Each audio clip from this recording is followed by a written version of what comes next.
Assalamualaikum warahmatullahi wabarakatuh. Saya Muhammad Ridwan Maulana dari jurusan Manajemen kelas G6 dengan NPM 112113116 akan mempresentasikan materi tentang teknik penulisan karya ilmiah sebagai berikut. Karya ilmiah. Pengertian dari karya ilmiah adalah karya tulis yang dibuat untuk memecahkan suatu permasalahan dengan landasan teori dan metode-metode ilmiah. Struktur karya ilmiah, pendahuluan, isi dan pembahasan, kesimpulan. Ciri-ciri karya tulis ilmiah. Reproduktif artinya ditulis oleh peneliti atau penulis harus diterima dan dimaknai oleh pembaca. Tidak ambigu, harus memberikan permasalahan secara detail. Tidak emotif, tidak melibatkan aspek perasaan. Menggunakan bahasa baku, menggunakan keindahan keilmuan, bersifat dekoratif, terdapat kohesi, bersifat objektif, menggunakan kalimat efektif. Artikel. Artikel adalah karangan faktual secara lengkap dengan panjangnya tertentu yang dibuat untuk dipublikasikan di media oleh maupun cetak, melalui koran, majalah, buletin, dan sebagai berikut. Dan bertujuan mencapaikan gagasan dan fakta yang dapat meyakinkan, mendidik, dan menghibur.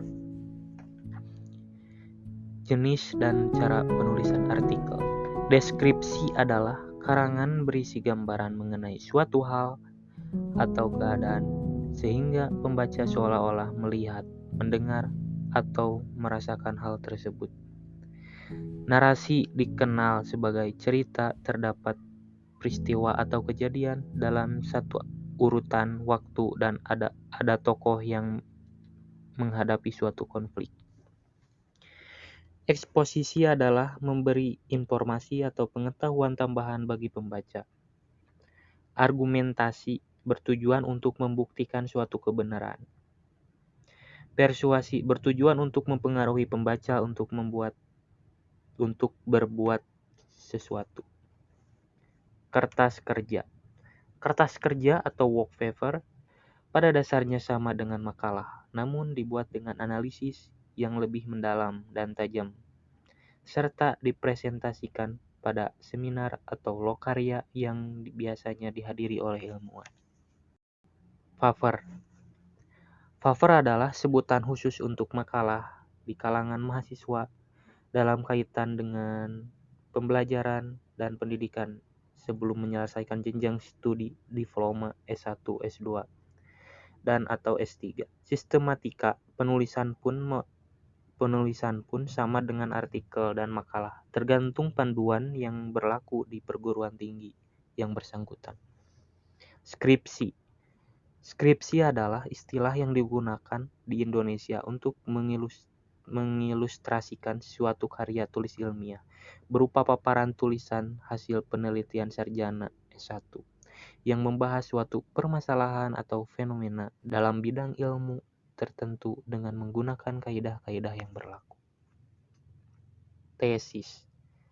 Tesis adalah karya tulis ilmiah mahasiswa untuk menyelesaikan program studi S2 atau pasca sarjana yang bersifat lebih mendalam dibandingkan dengan skripsi. Tesis menggunakan pengetahuan baru yang didapat dari penelitian yang dilakukan individu yang bersangkutan. Disertasi. Disertasi adalah paparan diskusi yang menyertai sebuah pendapat atau argumen. Pendapat atau argumen itu sendiri disebut sebagai tesis. Umumnya istilah disertasi dan tesis dipakai untuk mengacu pemaparan diskusi yang bersifat skolar atau akademis. Sekian presentasi dari saya. Kurang dan lebihnya mohon dimaafkan. Assalamualaikum warahmatullahi wabarakatuh.